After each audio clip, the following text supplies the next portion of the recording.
Hey everybody, Patton here, welcome back to the channel. So the first weekend of PlayStation Classic hacking has finished. I have a lot to share with you. To begin with, do not use GPG hacks. The creator of the program stated that it was not intended for mainstream use and it was for developers only. A lot of people are using this program and it is messing up their system. They cannot access games, they can't get back to the menu. So if you've been reading anything or watching any YouTube videos recommending you use this program, do not listen to them. It can cause irreversible damage to your system. Do not use it. The creator even removed the program from his GitHub page and recommends that we use another program. HoneyLab got access to the system root just by connecting a USB drive. This is very big because now he has access using FTP or Telnet. It doesn't mean much to you and me, but it's going to make everything easier for the scene. huge deal. Andshrew created a script where instead of using a keyboard to access that emulator menu, you can use a controller combo. I believe it is select and triangle. Developer NV managed to get Doom running on his classic. Very cool. What doesn't run Doom nowadays? Sleepy Hollow came up with a couple cool things. He showed us that you can use over 100 games on the main menu of your classic system. He also found out a way for save files not to be stored on the system itself, but on a USB drive.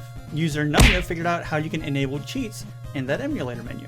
Developer Compcom was able to get RetroArch running. It is not functional, but he was able to get it to load on the system. I can open up a whole lot of stuff for us. If you're familiar with the NES and SNES classic scene, using RetroArch allows you to play Super Nintendo, Nintendo, a bunch of different systems that normally you won't be able to play on that system itself. Advokaten was able to get into the system and figure out how to change the background image as well as the font.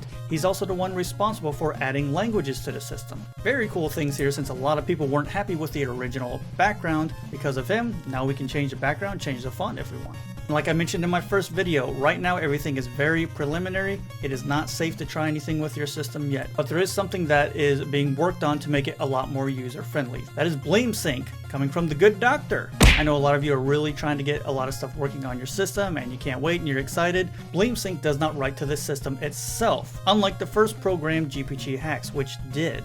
Blame Sync will only write to the USB drive, making it a lot safer. Again, there is still a risk if you choose to use the program. So I didn't want to leave you guys without showing you an example of what's been going on. You can see here I have added a few games to my system. I have Crash Team Racing, Castlevania Symphony of the Night, and Bloody Roar 2. Each of these games work fine. They all have their own save file right here, as well as working resume points. All this is saved on the flash drive itself. Also, from what I've been able to tell, these games run really well. I haven't noticed any slowdown or anything like that. No sound skipping. We have sound in all the games, sound in the menu. So this really is just the beginning of what we're going to be able to do with the system. Once again, if you see any other YouTube videos recommending anything else, do not listen to them. It is not safe right now. I'm just looking out for you guys. I promise. So that's all I have for you guys right now. If I hear anything else, I'll make sure and share it with you guys. Once we have something more stable and concrete, I will be sure to share how to do it with you so that we can all enjoy these really great updates on hacking the PlayStation Classic. So thank you so much for watching, and I will see you next time.